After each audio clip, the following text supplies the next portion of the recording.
Well, welcome everybody, and I think this is going to be a very interesting evening in light of the fact that art criticism is sort of, under attack because our lovely president wants to eliminate the NEA and the NEH, and who knows what else.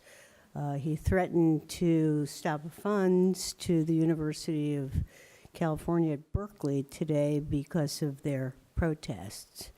Now, in a way, I'm very glad all this protesting is happening for your age group, because we are very familiar with this during the 60s and 70s, and actually we were able to make somewhat of a difference. So whatever you're doing, continue to do it. And I'm very happy that SVA participated in the women's marches. We made props that went to Washington and to New York. And to have these independent voices is really what not only democracy is about, but art is about as well. So I'm very pleased to introduce tonight Brian Boucher, who I haven't seen in probably 20 years, or no, a little less. I think 2002, actually, when he was writing for The Thing, .net. He now writes for Artnet News, and those of you who are not subscribe to it should. It's free, it's online, and it is the world's only 24-hour art news website, and very, very interesting to see what comes out. Before that, he was at Art in America for 10 years, and he is also kind of activist in the art world, in the sense that he is an investigative journalist as well as being an art critic, trained in art history from Williams College and Vassar, because he did a kind of journalistic piece about the preponderance of artists at Marion Goodman Gallery that always get to have shows at the Guggenheim Museum. Another thing you might keep in mind, I've just been noticing this on my own, is that almost regularly in the news there's always somebody from Pace that is actually being talked about. So sort of this question between cultural criticism, collectorship, commercialization, all of these kinds of aspects of the art world and how it functions is something I hope we'll learn a little bit about tonight. So please join me in welcoming Brian Boucher. All right, Brian.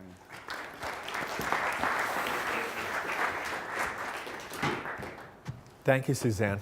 I'm flattered by that introduction. I didn't realize I was coming here to save democracy tonight, but I'm going to do my best. I'll see you guys out there at the next protest, I hope, with all our best signs. So thanks to SVA for having me. I'm really pleased to be here, daunted by this big auditorium. So I was invited here to tell you about my work, and so I'll tell you a little bit about my career so far, how I got to be where I am, about some of the artists and artworks and projects that I've written about that have meant a great deal to me and that I think are really important and that we all ought to be talking about.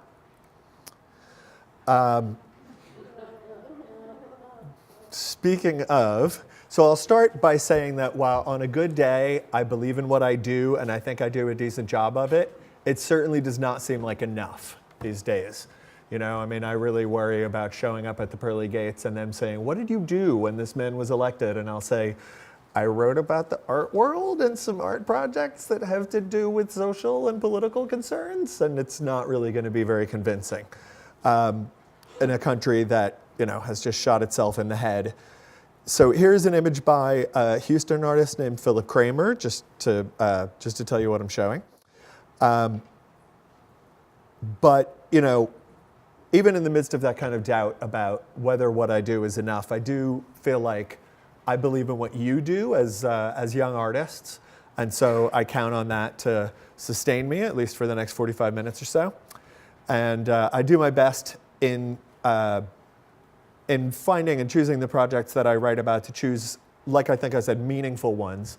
And in my work as a journalist, I don't really like to think of myself even as a journalist. I'm sort of cribbing a joke from the movie Zoolander. I think of myself as an investigatory journalist. If you haven't seen that scene in Zoolander, you've got to see it. But I try to call attention to the issues that we should be talking about, to amplify voices that need a megaphone, and to let my readers know about people who are trying to stand up to power.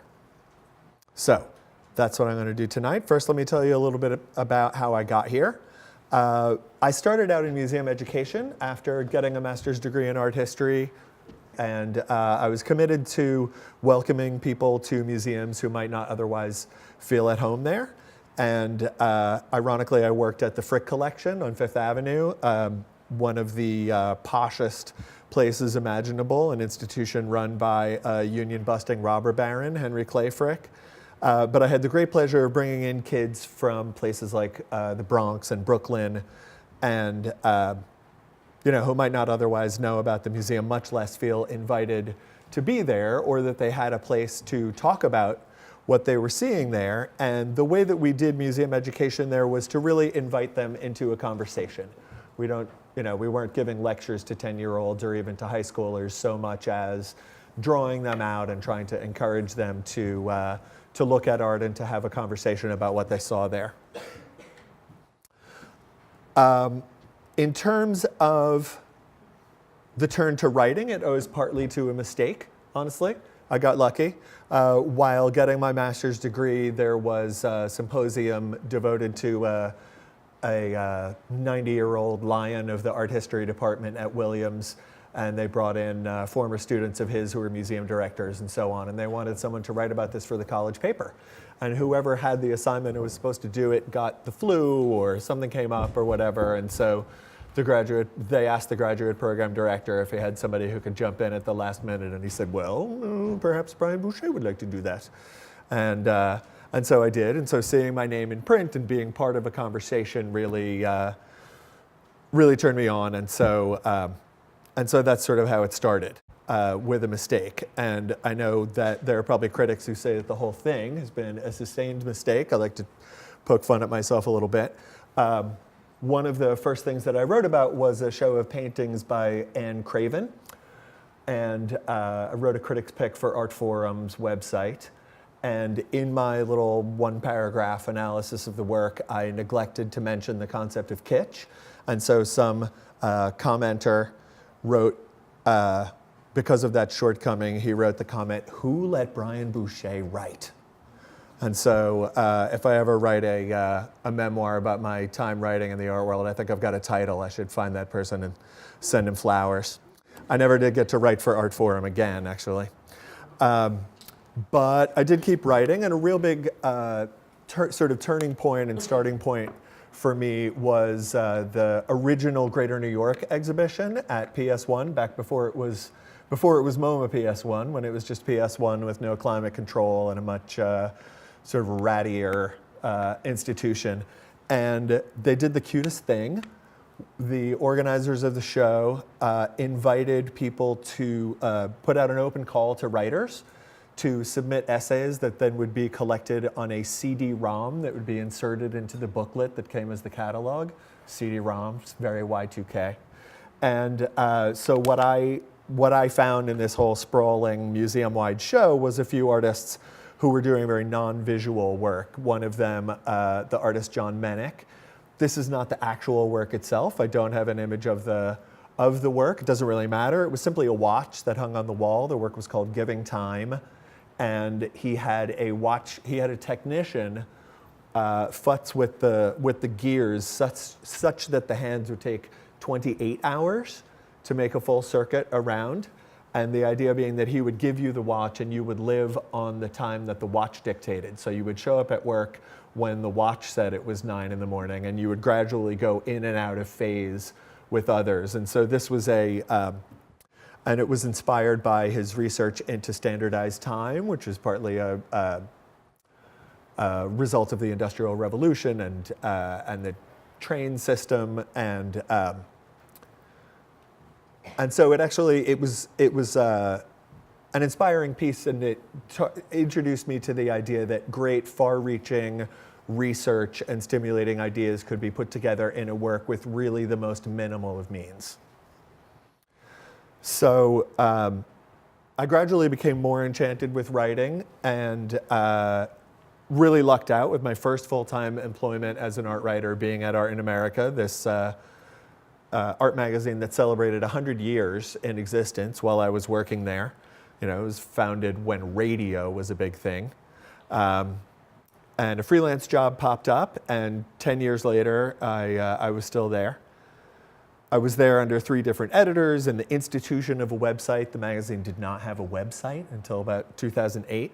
I was editing the website when I left, and so it was exciting to be part of the modernization of this magazine, owned, by the way, by multimillionaire art collector Peter Brandt.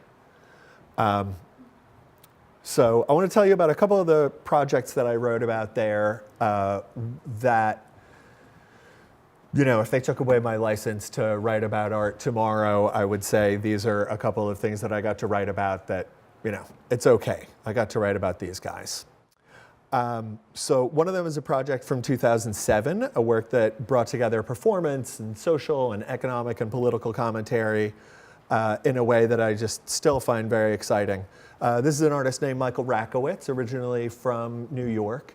He's descended from Iraqi Jews who fled the country in the 40s and came to Long Island.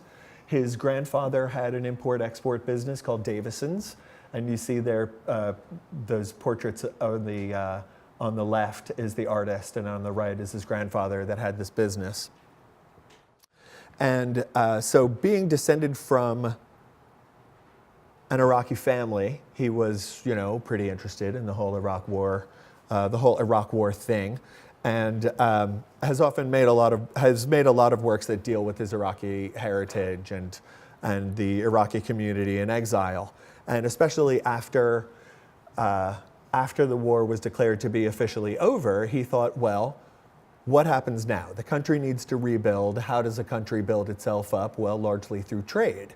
And he was shopping at a Middle Eastern grocery store in Brooklyn called Sahadi's, and he was buying something that said product of Lebanon on it. And the manager, knowing him and knowing his family, said, "Oh, your mother will love this. This is actually from Baghdad." And Michael said, "But it says product of Lebanon. What do you mean?" And it turns out that because of these prohibitive tariffs placed on Iraqi goods, they're often trucked out of the country and packaged elsewhere. And so Michael, sort of his mind was blown when he found out that there are all these sort of phantom Iraqi goods in America. And so he started thinking about the date, the fruit, which was for much of the 20th century the second largest export to oil in Iraq, and also very symbolic. He told me a story about how often parents would put a bit of a date into their newborn's mouth so that their first taste of life would be sweet. And it's a really tragic symbol because the date groves were decimated through years of war, first with Iran and then the war that we brought there. So he contracted with this Baghdadi date grower as a project supported by Creative Time, the nonprofit that supports public art projects, to import a ton of Iraqi dates. And he thought about this, he described it as a fruit that asks questions, because, and he talked about Andy Warhol, who said that great business is the best art. And of course, because of the huge costs and because of the tariffs, He knows that this was going to be a failing business, but he said, this is bad business, but it's great art. Sadly, while the Baghdadi date grower was cultivating these dates, the insurgency arose. And so his initial order of a ton of dates, they managed to only get a single pallet of dates out of the country. And so in this sort of very sad echo, as in wartime rationing, he ended up having to ration these dates that people had pre-ordered. So here you see him in the store, which had a lot of information about Iraq and was on Atlantic Avenue in Brooklyn, and like Dar es Salaam Publishers was one of their neighbors, and you could buy a burqa on the same street. And here's the artist on the right with one of his customers. And I was there the day that the dates arrived, and it was fascinating. The project got a lot of attention naturally. There were television news crews there and other reporters. And an hour or so after the dates arrived, a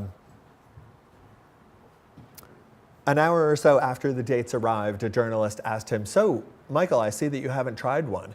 And he became so choked up that he could not answer this question.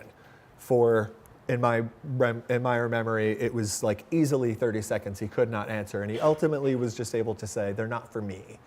They're for all the Iraqis in exile." And so it was incredibly moving to see this, the fruition of this project that meant so much to him personally.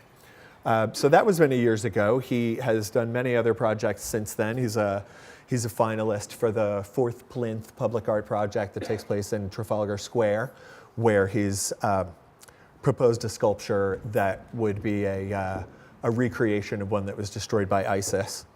But he's also done a project called Enemy Kitchen, where he has gone to schools and community centers and worked with kids, teaching them Iraqi recipes that he has learned from his mother. And he's also done a food truck where American Iraq War veterans and Iraqi refugees actually staff these food trucks together. So, I think it's a great sort of bridge that he builds. So, another project that I want to tell you about that I wrote for Art in America is a very different one. Also, a frightening genius artist, and also a very funny one. You see a sculpture here taking a selfie. Rachel Harrison, and she's going to have you'll get to see a lot of her work. She's going to have a show at the Whitney Museum, I think in 2019. So I got to write about a show of hers at Green Neftali Gallery. If you're not following that gallery in Chelsea, please do. And so this was a show called If I Did It, which was this it's one of those jokes that's almost too much. That was the proposed title for O.J. Simpson's memoir about how he, did not kill Nicole Brown Simpson and her boyfriend, but if he had done it, this is how it would have gone down. So with this really darkly hilarious title, she starts off by sort of casting, I don't know, the art or herself as some sort of guilty party. So one of the sort of founding icons, or not founding, but one of the main icons of the show is an ancient sculptural form called the menhir. These freestanding stones, one of the earliest forms of sculpture, and that are thought to be monuments to great men. And so the show itself took the form of a series of works that were sort of sardonic tributes to men, some great and some not so great, from O.J. and the title to the philosopher John Locke to Tiger Woods. And the show also looked very much at the history and the nature of sculpture. So in the foreground is a piece called Alexander the Great. There was actually artists, of course, do so much research as part of their works. This show actually came with this thick booklet of Xeroxes that the visitor could peruse, sort of showing her work. And the booklet pointed out that Emanuel Lewitz's painting of Washington crossing the Delaware was part of the formal inspiration for the Alexander the Great work in which there's this mannequin that has an Abe Lincoln mask with sunglasses on the back of its head, so forming this sort of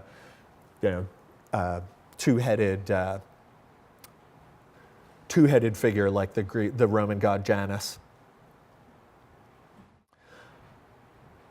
So let's see here, where was I? And so so this row of photographs on the wall was called The Voyage of the Beagle, which of course refers to Darwin's book about the origin of species, and what she's partly interrogating here, as I mentioned, with these ancient forms of sculpture, is the history of sculpture. So there's sort of a pun there. And also included in there, in this procession of various works of sculpture, popular, fine art, there was also an image of Kevin Bacon, which seemed to suggest that art history, with its ways that it draws lineages, is just sort of a great big game of 6 degrees of Kevin Bacon. And then another one of the works, the black one, is called Fats Domino. There's a can of Slim Fast on top of it. She's a great punner, and so the Fats Fast pun is a part of that work. In the foreground here is another sculpture from the same show called Al Gore, with this sort of mottled, moldy green surface, and then with a thermostat attached to it. The man who, of course, warned us, made it his life's work to warn us about global warming. And one of the things that I loved about this show, and that honestly I found so frightening to try to write about this show, was this sort of hyper-referentiality. Because she alludes to climate change with Al Gore, but also Fats Domino was rescued from his home by helicopter after Katrina, which was a storm that was probably worsened by climate change, which Al Gore warned us about. So there are all these sort of wild references going back and forth among the works in the show. Another one of the piece with the rooster in the background refers to the writer Claude Lévi-Strauss, one of whose ideas was to talk about systems of communication, and it's sitting on top of a box that a fax machine came in. Haha, systems of communication. And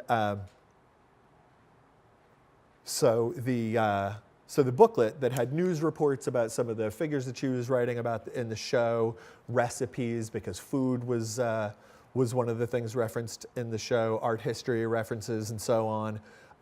And there was a sort of key on the cover of this booklet of Xeroxes that reproduced a page from the New York Post that had a correction in it of a headline accidentally referring to Osama bin Laden over a picture of then Senator Barack Obama.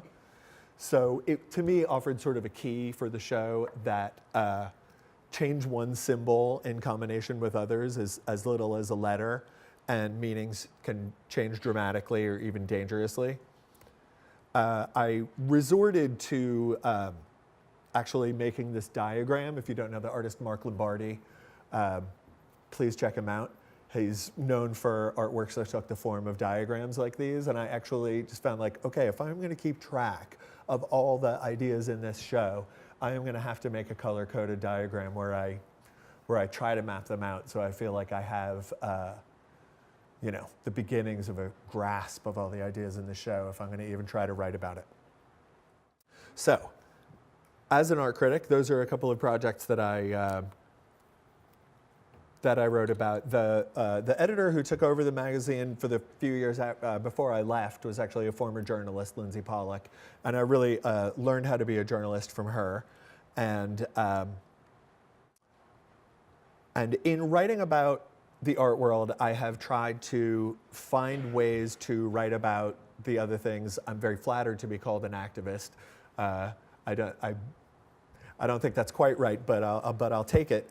And I have tried to, as a journalist, find ways to talk about things from outside of the art world in a way that makes sense in an art publication, like when Michael Brown, the unarmed teenager, was killed in St. Louis in 2014, and the police released this incriminating video of him to try to turn public opinion against him. I was so horrified and disgusted sitting at my desk at Art in America. I honestly just wanted to cry, and so I thought, well, what can I do?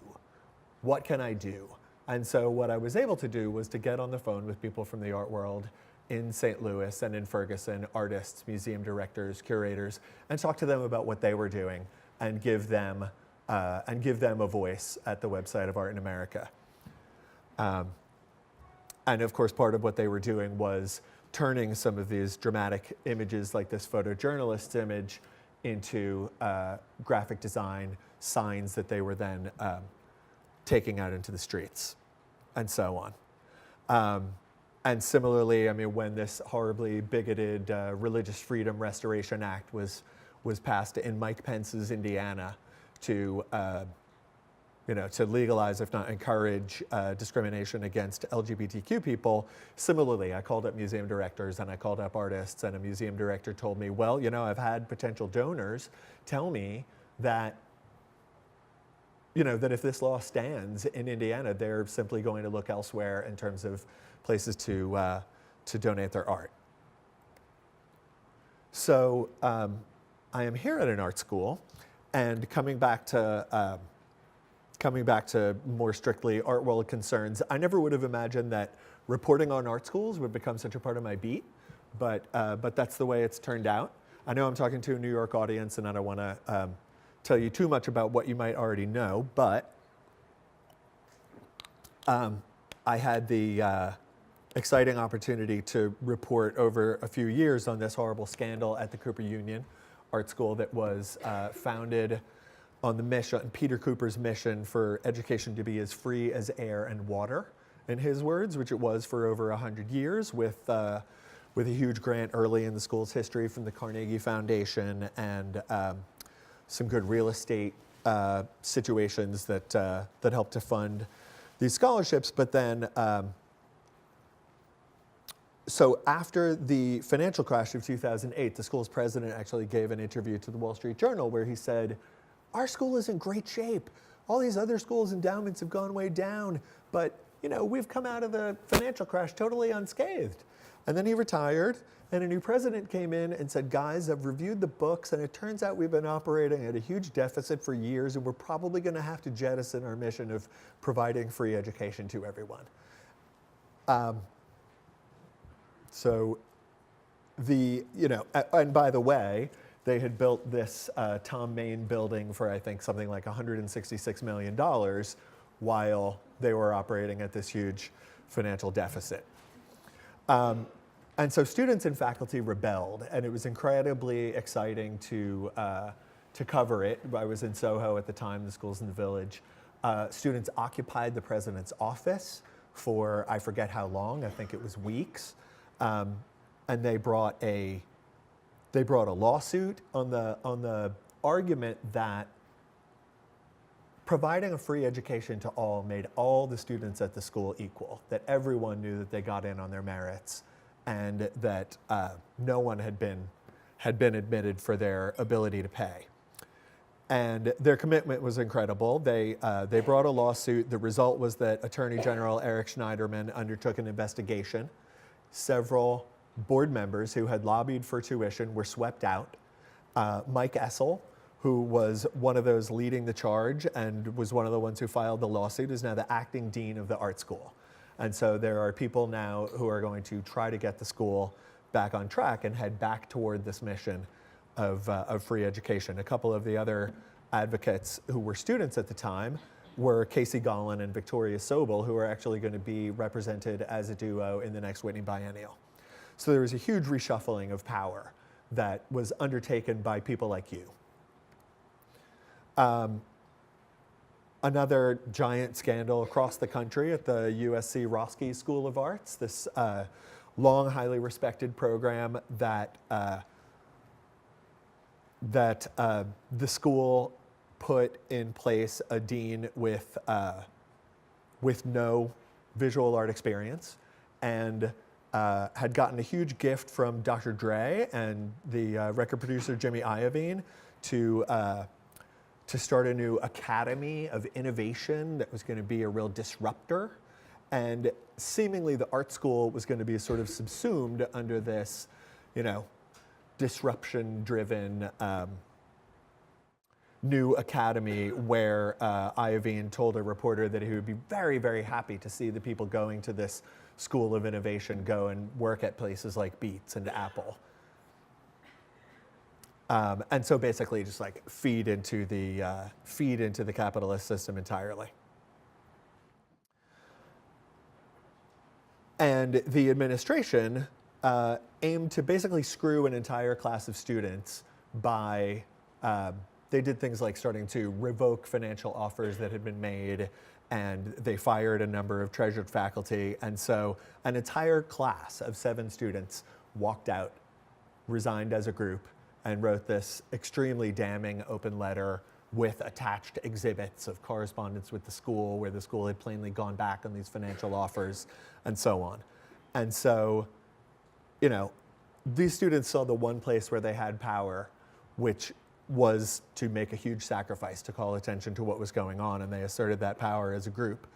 And just as a footnote, the following year, the program enrolled a single student who a year later dropped out in protest.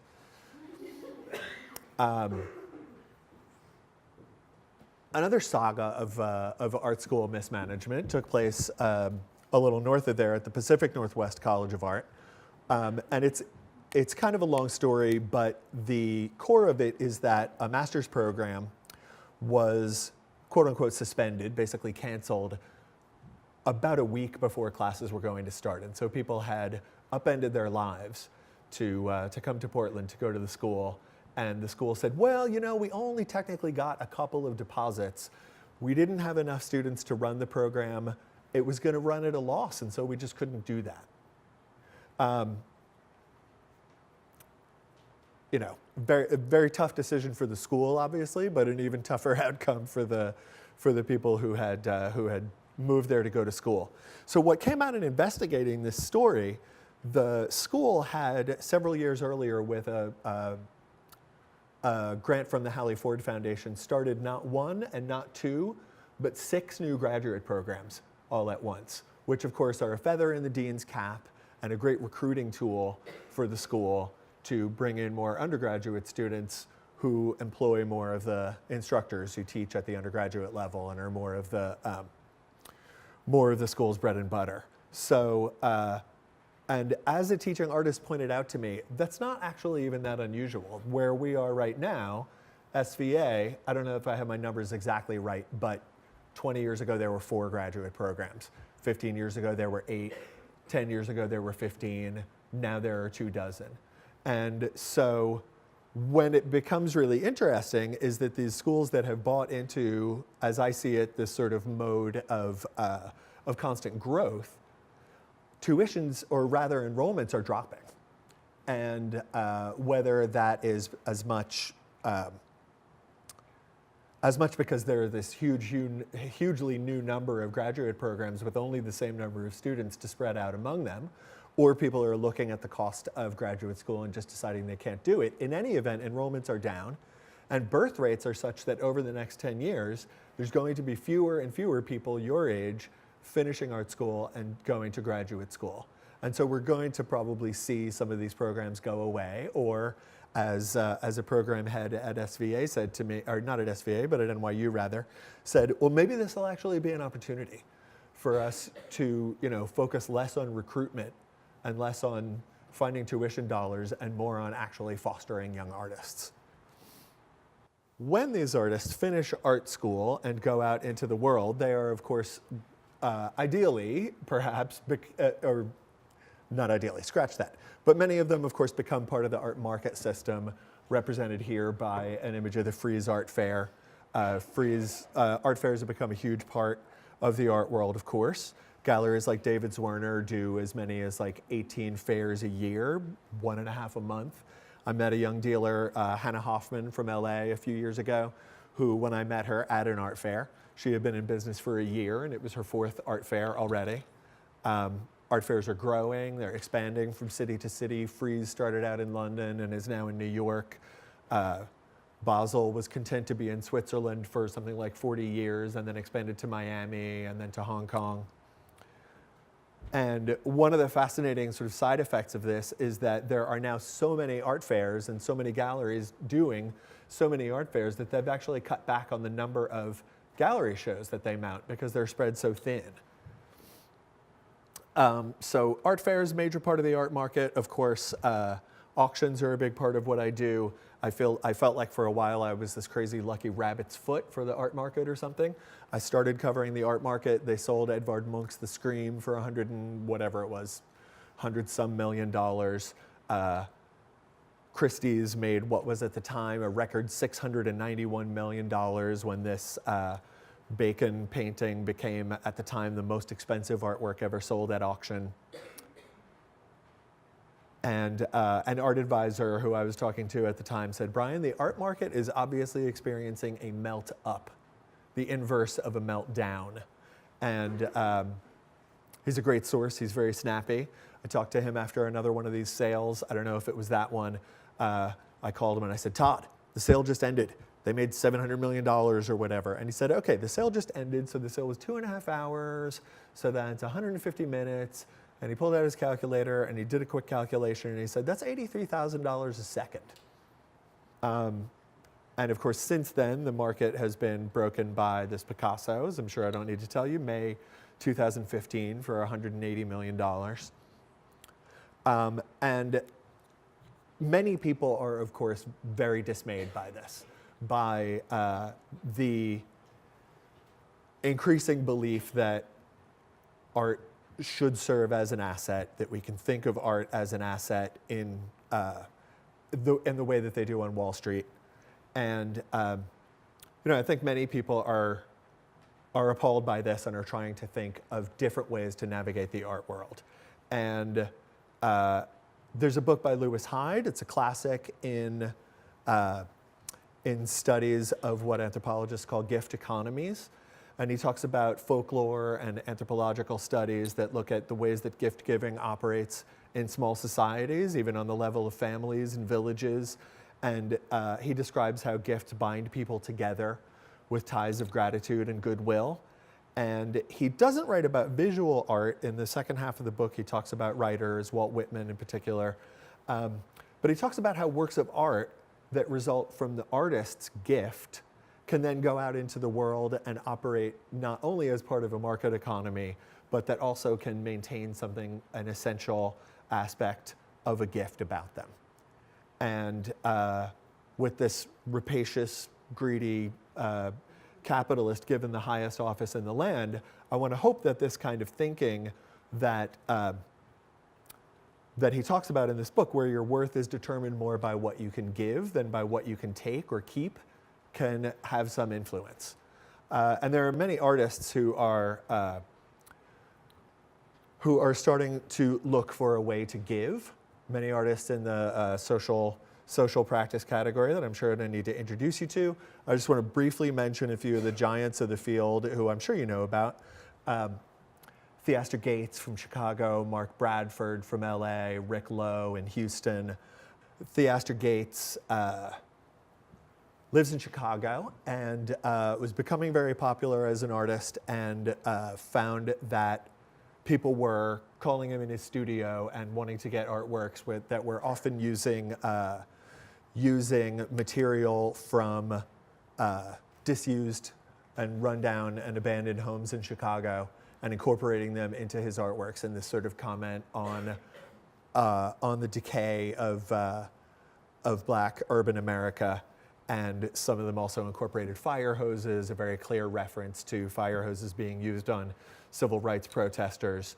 And he was profiled in The New Yorker, and he said with these people calling him up and trying to get a special deal on artworks of his with this hot, young, rising artist, he said, I realized that the people who were calling me up and asking if they could have a deal right out of my studio, that they were, in fact, just thinking about the market. And that I would leverage the fuck out of them just as they were leveraging me. And the New Yorker writer talked about how for Gates, this mutually exploitative transaction was a way for him to, in his words, fund his struggle, to try to bring some of that capital from the art world to a place where it was most needed, like, just desperately rundown neighborhoods in Chicago. And so after the housing crash, he was able to start buying up real estate with some of that art market money and rehabilitating these buildings and basically turning them into cultural centers, employing local kids, having film programming and art programming. Mark Bradford in LA. He creates these artworks that are often referred to as paintings, but that are often something more like collages. As with this work, they often incorporate these layered wheat pasted posters that for him are sort of an essential visual element of how communities work, and small businesses advertising and individuals advertising their services. And so he incorporates them into these often abstract, obviously this one has some text in it, works that have commented on issues from availability of potable water in rundown neighborhoods to AIDS, having lived through the AIDS crisis, and poverty. Now, Mark Bradford's paintings, he came from nothing. I mean, he grew up fatherless in South Central LA, 6'7" and gay. So, you know, not an easy beginning for him.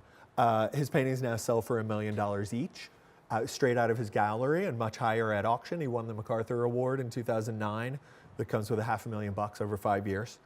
And fascinatingly, he has plowed some of that money into a nonprofit that he calls Art in Practice that works with children in the foster care system in LA. And, you know, I think people whose needs are greater could probably not be imagined than those kids. And he works with the Hammer Museum at UCLA to actually bring contemporary art programming to the center where he works with these kids. So it's, I think, a really profound effort to, again, funnel art world money to where it's most needed. And not only that, but bring art to people who wouldn't necessarily normally see it. So he's going to represent the US at the Venice Biennale that opens this summer. And I had the great pleasure of seeing him give a talk about a project that he's doing there. And he's actually made a 6-year commitment to work with a nonprofit in Venice that works with women in prison in Venice and they make these bags out of recycled materials. Here's one of the participants in the program. And so Mark is going to open a storefront, and he writes big checks, of course, to these nonprofits when he works with them. He really stressed that in this talk. And this storefront that they're going to open in Venice will be partly to advertise the work that he's doing with this nonprofit. There will be these bags. There'll be a limited edition Mark Bradford designed bag. There'll be exhibition catalogs from his show at the US Pavilion, all of which will go to also fund this nonprofit and get the word out about what he does, or about what they do, rather. So those are some of the most famous examples. I know I didn't mention Rick Lowe. Project Row Houses in Houston is sort of, you know, one of the great examples where he's actually developed affordable housing as an art project in Houston. But I want to talk to you about some much lesser known examples. There's an exhibition at Sculpture Center in Long Island City right now of a group called the Congolese Plantation Art Workers League. And here's one of the group members. I think this is Jerome Mabiala, looking at one of his sculptures, actually depicting an art collector, his vision of the kind of person who would collect one of his works. And he's the Art Workers League was formed as part of a project called the Institute for Human Activities, started by this Dutch artist, Renzo Martens, posing with the same piece here, to bring in artists and educators to work with these plantation workers and to train them up as artists. And those sculptures that they are making out of clay on the plantation are then 3D scanned and made out of cacao, one of the materials that is being brutally extracted out of Africa to make our chocolate, and then sold at Renzo's galleries, and all the money goes to these plantation workers who live on $1 a day. And so they have, he told me, made many, many years worth of salaries as a group with this project. Another whole dimension of the project is that the global superstar architect Rem Koolhaas has volunteered pro bono to develop a museum in the Congo. These workers work on a plantation owned by Unilever, this like gigantic consumer goods company, so big that I had, really never even thought about this company. But one of the things that they do is to support contemporary art commissions at Tate in London. And so artists, major international names have had projects supported by this company that is brutally extracting these goods out of Africa. And so Renzo Martins has gone to some of these artists and said, how about if you donate a work to this museum that I'm going to open in the Congo, since Unilever supported you, so that these guys who are working on the plantation for Unilever can have some access to contemporary art. Another project, I'm gonna try to wrap things up before too long so that we have some time to talk, but I have a bunch more things that I really want to tell you about. Another project that I was incredibly moved to write about recently is by this Danish trio Superflex, who describe a project that they did as Duchamp's Ready-Made in reverse. They got a collector who has supported their work over the years to buy this super high-end, state-of-the-art surgical operating table and lighting that went on display in a museum show of theirs, and that then through, I cannot imagine what sort of ingenuity, they managed to get to a hospital in Gaza, so that the Al-Shifa hospital in Gaza, so that people who are victims of brutality in Gaza may actually be operated on an artwork. And I was interviewing one of the artists about this project for an article that I wrote, and I actually didn't quite get until he really hammered it home to me that they're not thinking of this as a donation of a hospital table, but rather that it remains an artwork and that it remains actually in this person's collection. So they really want to think about, like, does an artwork that we own have to be in our home or in storage? Can it not be out in the world? I know I'm talking about a lot of dudes here so far, and it's not only men who are trying to do work that aims to use either their money or their renown to bring aid to the needy. And this is, I don't actually know if I'm pronouncing her name right, but Nadia Telekonikova from Pussy Riot. And I got to see her speak in the most, sort of ironic location of poolside at the Nautilus Hotel in Miami Beach during the big art fair in December. And so here's a punk musician who used her platform to advocate for charity. And as you probably know, a couple of members of Pussy Riot spent a couple of years in a Russian prison, a situation I'm sure we cannot imagine. And she talked at this talk where, of course, Trump had been elected a few weeks earlier, and she was sort of consoling us and talking about, well, I have some experience that you might find useful about living under an authoritarian regime. And she talked about how after spending a couple of years in prison, they founded an organization to, similarly to Mark Bradford in Venice, try to work with people who have been in the prison system to rehabilitate and to improve their lives afterward.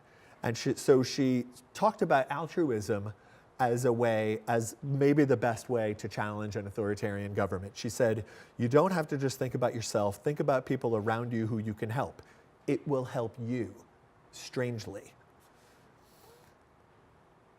And she talked especially too about how, they don't ask with this project where they're trying to help people rehabilitate their lives, whether these people are Putin supporters or not.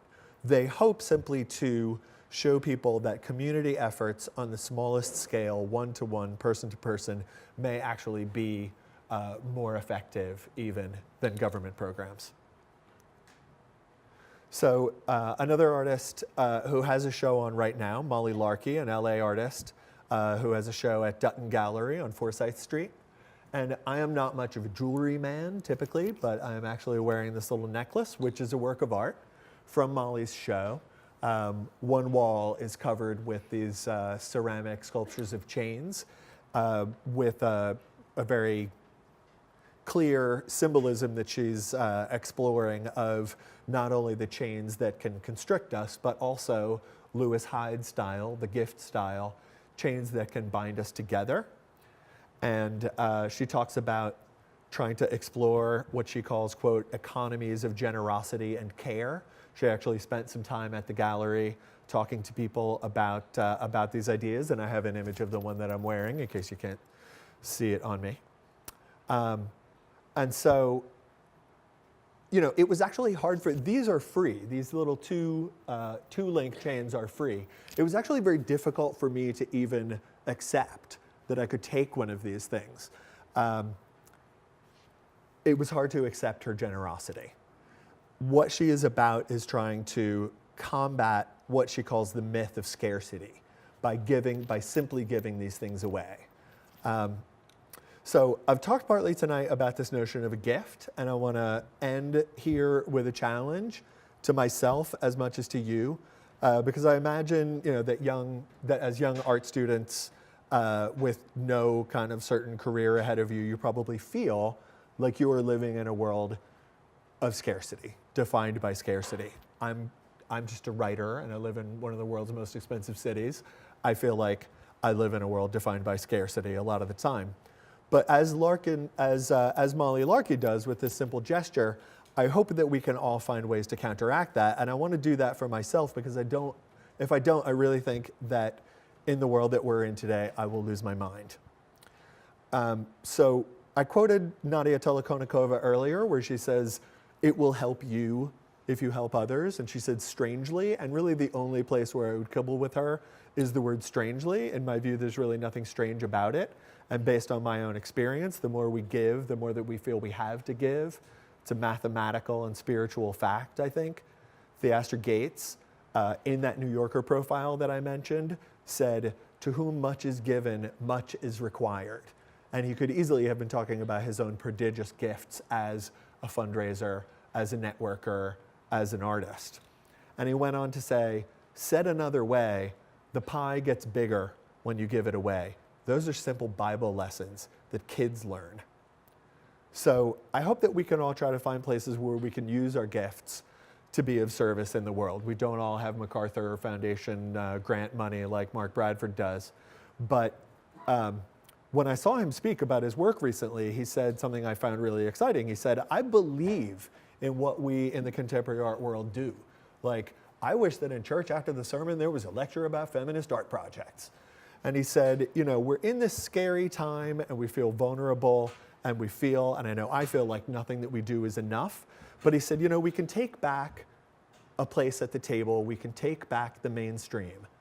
And he said, like, just like that sermon in church, why shouldn't we be at the library and at the YMCA telling people about the art world and giving people access to what we do, like Mark Bradford is trying to do in LA, like Theaster Gates is trying to do, and like Renzo Martins is trying to do, to bring contemporary art of all places to the Congo. And so Bradford said, you know, why shouldn't we be at the library in the YMCA? And this little light bulb went on over my personal head.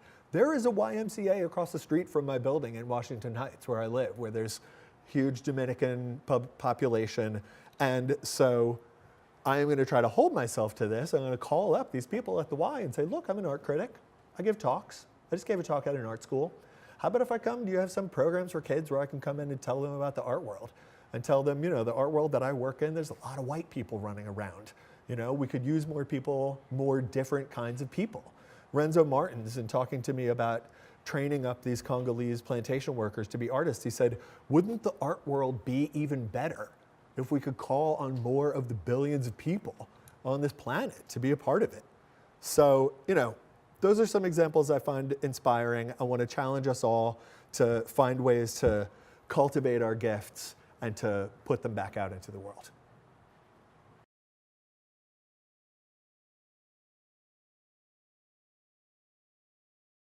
A vanishingly small one, probably.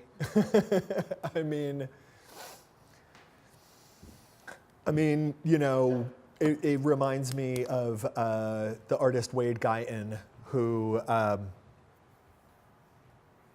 was displeased that a collector of his was going to bring a work of his to auction. You know, when you bring artworks to auction, it drives competition for the work. It can drive prices up artificially to the point where an artist's career can kind of get away from him. And so Guyton put out the instructions for how to print up this work. He uses these big printers and he feeds canvases through them. I don't know if you know about his work. And he tried to like put out, he Instagrammed a picture of his studio where he had just made all these replicas of that very same artwork as a way to say, look, I can put all these things out into the market and depress the price of this thing at auction. Didn't work. So I don't think that's really a concern, actually. I think the art market is big enough and voracious enough that, that these tiny little gifts. And I mean, I'm not necessarily talking about making sculptures and then giving them away, so much as ways to, to find our gifts, to bring people into the contemporary art world, to give people access to art, to get the word out about what we do. I mean, if you want to give me an artwork, you can do that also. That would be nice.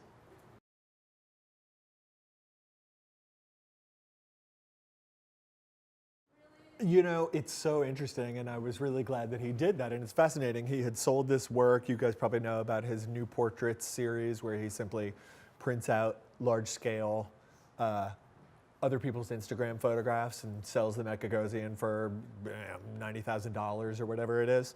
And, many people who don't know about appropriation art, I suppose, are sort of outraged by that and felt like, you stole my work, you stole my Instagram photograph. But he had sold Ivanka Trump this artwork with an Instagram portrait of her, and put out a statement on Twitter on his website saying, I've sent her money back. He had, of course, sold her this artwork before her father entered his run for the presidency. So she wasn't connected to this avowed fascist at the point that he sold her the artwork. And so she became a much more objectionable figure in the meantime. I mean, I think it's a great gesture. I love what he did. I think it's provocative. I don't think, like Wade Guyton, I don't think he has the power to reduce the value of that artwork. It may very well be worth much more now. Ivanka may have a more valuable asset now as a result of his action and of sending back his, I think it was $36,000, his share of the purchase price of the artwork. So I would love to see artists do more stuff like that. I think it's great. But does that answer your question at all, or? She was saying that there are more and more actual graduate programs in social practice. I haven't given that a lot of thought, I would have to confess. I will look into that. One of my next projects, this article that I wrote about dropping enrollments at MFAs, led to another topic that I'm researching right now, which is the studio art PhD, for God's sake. There's people getting PhDs as artists. I met one of these unicorns recently.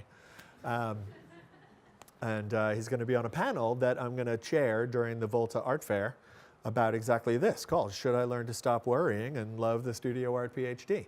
So I know that's a deflection because I don't really have an answer to your question.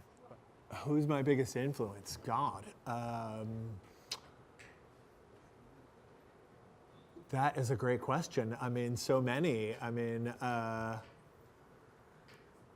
a devoted reader of so many writers. New Yorker magazine is like a model of great writing to me. I may be outing myself as a total bourgeois tool by saying that, but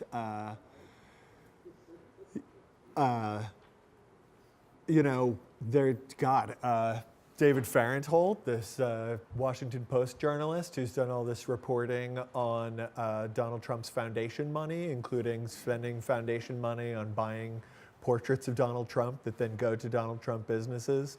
There is like an incredibly inspiring example of somebody trying to get the goods on the most powerful people in the world at their peril. A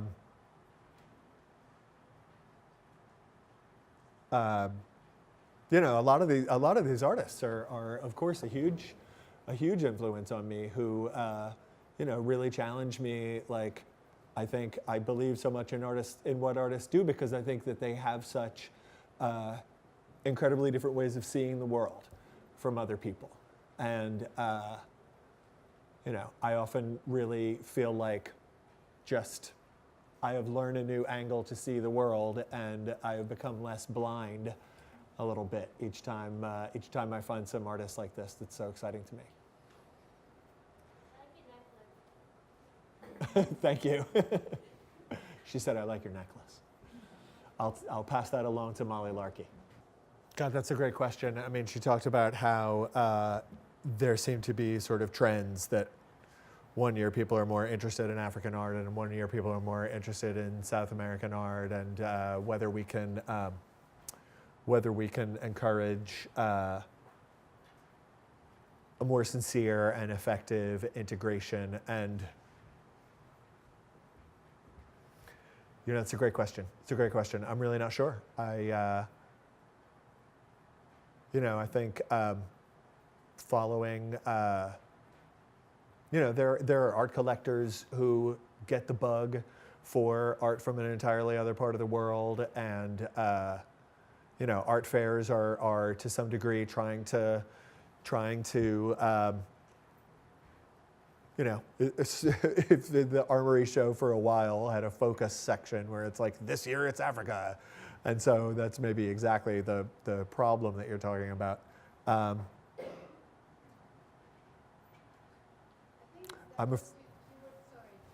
No, not at all. I don't have an answer, so please interrupt me. Yeah, she's saying that she sort of sees some hope with projects like Theaster Gates and Mark Bradford, where they can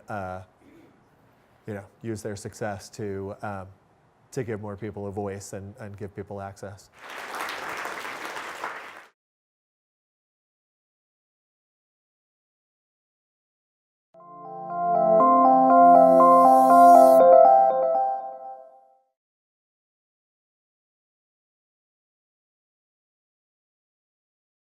Well, welcome everybody, and I think this is going to be a very interesting evening in light of the fact that art criticism is sort of, under attack because our lovely president wants to eliminate the NEA and the NEH, and who knows what else.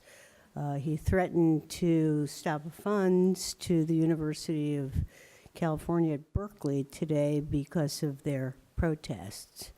Now, in a way, I'm very glad all this protesting is happening for your age group, because we are very familiar with this during the 60s and 70s, and actually we were able to make somewhat of a difference.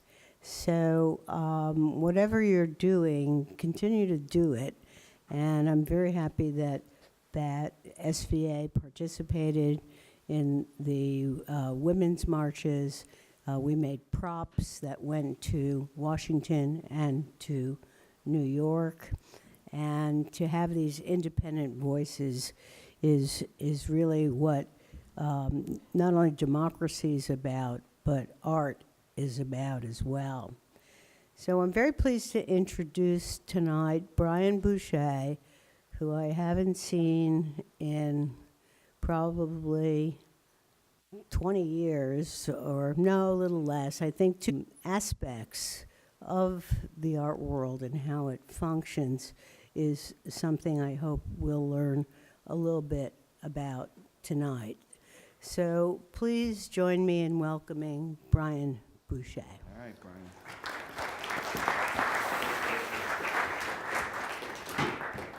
Thank you, Suzanne. I'm flattered by that introduction. I didn't realize I was coming here to save democracy tonight, but I'm going to do my best. I'll see you guys out there at the next protest, I hope, with all our best signs. So thanks to SVA for having me. I'm really pleased to be here. Daunted by this big auditorium. So I was invited here to tell you about my work, and so I'll tell you a little bit about my career so far, how I got to be where I am, about some of the artists and artworks and projects that I've written about that have meant a great deal to me and that I think are really important and that we all ought to be talking about.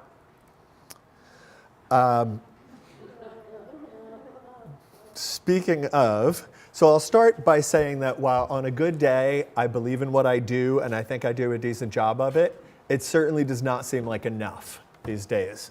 You know, I mean, I really worry about showing up at the pearly gates and them saying, what did you do when this man was elected? And I'll say, I wrote about the art world and some art projects that have to do with social and political concerns, and it's not really going to be very convincing in a country that, you know, has just shot itself in the head. So here's an image by a Houston artist named Philip Kramer, just to tell you what I'm showing. But, you know, even to look at art and to have a conversation about what they saw there. In terms of the turn to writing, it owes partly to a mistake, honestly. I got lucky. While getting my master's degree, there was a symposium devoted to a 90-year-old lion of the art history department at Williams, and they brought in former students of his who were museum directors and so on, and they wanted someone to write about this for the college paper. And whoever had the assignment who was supposed to do it got the flu or something came up or whatever, and so they asked the graduate program director if he had somebody who could jump in at the last minute, and he said, well, perhaps Brian Boucher would like to do that. And so I did, and so seeing my name in print and being part of a conversation really turned me on, and so that's sort of how it started, with a mistake. And I know that there are probably critics who say that the whole thing has been a sustained mistake. I like to poke fun at myself a little bit. One of the first things that I wrote about was a show of paintings by Anne Craven. And I wrote a critic's pick for Art Forum's website. And in my little one-paragraph analysis of the work, I neglected to mention the concept of kitsch. And so some commenter wrote, because of that shortcoming, he wrote the comment, "Who let Brian Boucher write?" And so if I ever write a memoir about my time writing in the art world, I think I've got a title. I should find that person and send him flowers. I never did get to write for Art Forum again, actually. But I did keep writing, and a real big sort of turning point and starting point for me was and in the midst of that kind of doubt about whether what I do is enough. I do feel like I believe in what you do as young artists, and so I count on that to sustain me, at least for the next 45 minutes or so. And I do my best in finding and choosing the projects that I write about to choose, like I think I said, meaningful ones.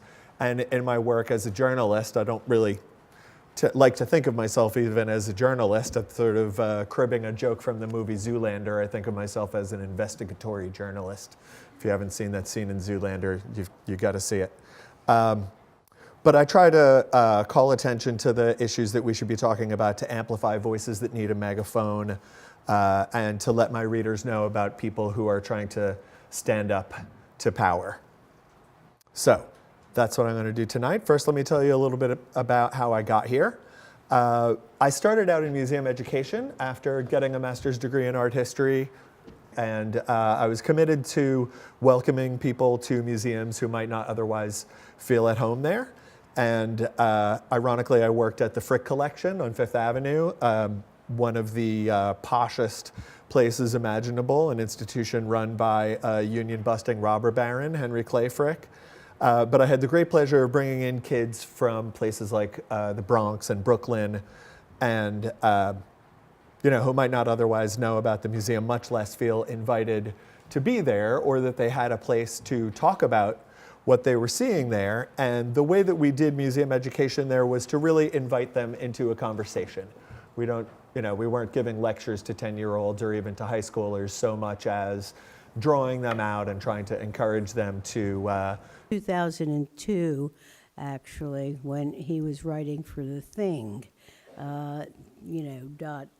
.net. He now writes for ArtNet News, and those of you who are not subscribed to it should. It's free, it's online, and it is the world's only 24-hour art news website, and very, very interesting to see what comes out. Before that, he was at Art in America, for 10 years. And he is also kind of activist in the art world in the sense that he is an investigative journalist as well as being an art critic, trained in art history from Williams College and Vassar, because he did a kind of journalistic piece about the preponderance of artists at Marion Goodman Gallery that always get to have shows at the Guggenheim Museum. Another thing you might keep in mind, I've just been noticing this on my own, is that almost regularly in the news, there's always somebody from Pace that is actually being talked about. So sort of this question between cultural criticism, collectorship, commercialization, all of these kinds of